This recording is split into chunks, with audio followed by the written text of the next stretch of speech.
quiet afternoon can shatter the illusion of a singular reality with a whisper or a glance.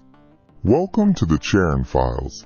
The stories you are about to hear are testimonies from living witnesses of what moves beyond understanding, of what refuses to be explained.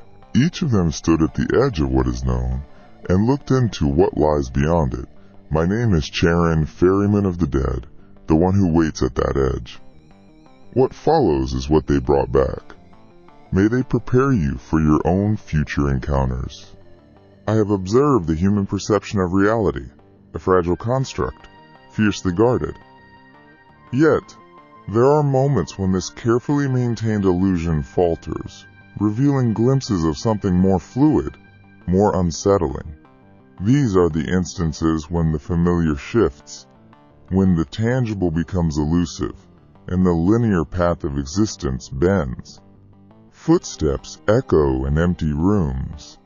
Faces appear where they should not, and the very fabric of one's personal experience seems to fray, offering a chilling suggestion that what you perceive as absolute truth may merely be a single thread in an infinite, intricate tapestry. From Cahokia, Illinois, Kevin recounts a series of unsettling auditory events, footsteps, distinct knocking, and clothes rustling, all occurring while he was alone in his home. Alright, so there have been a few weird things that have happened around my house recently.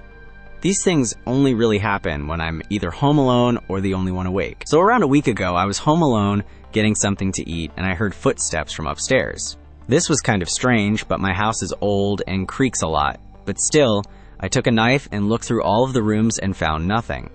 The only thing I didn't check was my attic because, what the fuck? And my attic is pretty loud, so I would have heard it close if someone was walking around, then went up into my attic.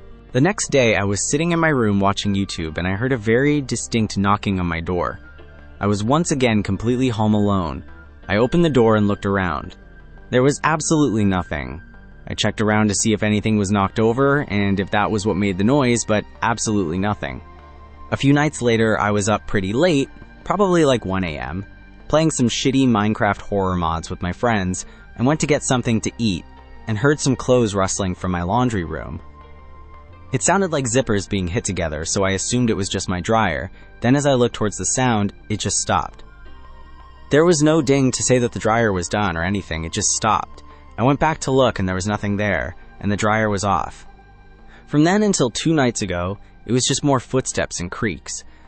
Then 2 nights ago, the weirdest thing yet happened. I fell asleep around 2 a.m. Then at around 5, I started to wake up to hear a tapping somewhere in my room, but I wasn't completely awake. Then I heard a loud bang from right above me like someone stomping with full force. Obviously, this came from my attic. I froze, and my eyes shut open. I was so terrified, and had such a strange sense that someone was watching me.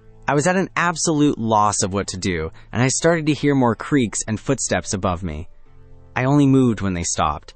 Now it's once again 5 a.m., and a few minutes ago I heard what sounded like a snake hissing for a while. I didn't sleep at all. Megan, in Mount Shasta, California, describes a profoundly disturbing encounter with a man who was a precise, uncanny duplicate of her ex-partner, hundreds of miles from his actual location. I'm still so unsettled about this. Stopped at a small vape shop before work and ran into a carbon copy of my ex. My ex has been my ex for a little over a year. We were together for 5 and lived 600 miles away. I moved away when we broke up. I haven't talked to him since ending the relationship. I saw this man pull into the parking lot in a blue truck, did a double take because it looked exactly like my ex, got out of the car and went in. He came into the store behind me and walked off to my right and was about 15 feet away. I did notice that he kept his head turned away from me. Once I got a second look at him, I would have bet money that it was my ex, even with my glasses on. The relationship didn't end well, and there are many reasons that I moved so far away, so needless to say my adrenaline was pumping. I was shaking like a leaf and could not stop staring. After I finished my transaction as he was walking over, I apologized because he was very aware of my staring and I wanted to explain myself. As I was talking to him, and since he was closer, I was able to see that he had the exact chipped tooth and wore the same exact glasses as my ex. Even after staring him in the face, I couldn't find any differences. The only difference was the lack of tattoos. My ex had a large-ish tattoo on his right arm. The man was really nice, shook my hand, asked my name, and told me his. He lives less than a mile from me. My mind is literally blown. If I would have run into this person in my hometown, I would have not even spoken to him, because there would have been no reason to believe that it wasn't him. I wouldn't even have questioned it. This man and my ex are the same person. Same stance, same gestures, same eyes, same smile, even down to how they were dressed. Even the backwards baseball cap. The only difference was a slightly deeper voice. I'm still reeling over this hours later. I'm also not convinced that it wasn't actually him. Like, this guy didn't just resemble him or remind me of him, it was an exact copy. Even standing a foot away from him, looking in his eyes, all I kept saying to the guy was that it was uncanny, that I couldn't believe my eyes. He just chuckled and accepted my many apologies. I did not tell this man that he looked like my ex. I said, "Someone I know." I was visibly shaken and upset. I'm not sure what he thought. An account from Mia in Dudleytown, Connecticut details two separate experiences. An out-of-body moment during childhood and a vivid dream that eerily foreshadowed events with her pet fish. When I was about 6 years old, I was playing near the shore at the beach. I was small, and a large wave hit me with enough force that I started tumbling underwater. I remember my first thought being, wow, this wave is taking me, and I have no control over it. Immediately, I experienced what I can only describe as being outside my body. I could see myself from a third-person perspective, tumbling in the wave. The experience only lasted a couple of seconds before the wave broke on shore, and I was completely fine. The moment I was safe, I was back in my body. Years later, in high school, I had a dream that really stood out because I almost never remember my dreams. I took a nap, and in the middle of whatever I had been dreaming, I felt like radio static interruption of my dream. I saw a pet fish that I'd owned for several years swimming in a circle from a bird's eye view. After completing one circle, it continued swimming, but this time a baby fish, identical to it, appeared next to it, swimming besides it. I woke up after they finished the circle. I went downstairs to check my aquarium. I noticed tiny, black specks floating around. When I looked closer, the specks looked like tadpoles. For a moment, I actually wondered if a frog had somehow gotten inside and laid eggs. Then I noticed one of my newer fish laying on a plant, breathing heavily and looking unusually flat.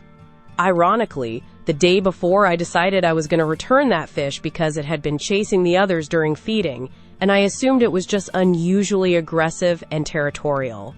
I had also noticed it getting much larger, but believed it was due to overfeeding. Due to prior attempts of unsuccessfully trying to breed fish years earlier, pregnancy honestly never crossed my mind. It turned out those tadpoles were actually baby fish. Looking back, the dream felt oddly symbolic, or perhaps coincidental, but I've never forgotten it. More recently, I was scheduled for an important practical exam with one examiner. About a month beforehand, I had a dream that I was taking the exam with a completely different examiner, someone I had only met briefly before. In the dream, he was smiling, laughing, and seemed very relaxed throughout the oral exam. When I woke up, I remember thinking, well, that's interesting. I'm kind of glad I don't actually have him, because I've heard he's a tough examiner. A month later, due to unforeseen circumstances and scheduling changes, my original exam was canceled. I ended up being reassigned to the exact examiner from my dream. What struck me wasn't just that I got him, it was that his demeanor matched the dream almost perfectly. I'd heard from several people that he was serious, intense, and could be intimidating because of how deeply he gets into scenario-based questioning. Instead, throughout my exam, he was smiling, laughing, and came across exactly as he had in the dream. These testimonies suggest the human experience can be unexpectedly permeable, momentarily pierced by echoes of other possibilities, leaving behind a profound and unsettling uncertainty. The names of the witnesses have been changed to maintain anonymity. If what you have heard tonight mirrors something you have experienced, leave your story in a comment below and we will include it in a future episode. Don't forget to subscribe. You wouldn't want to miss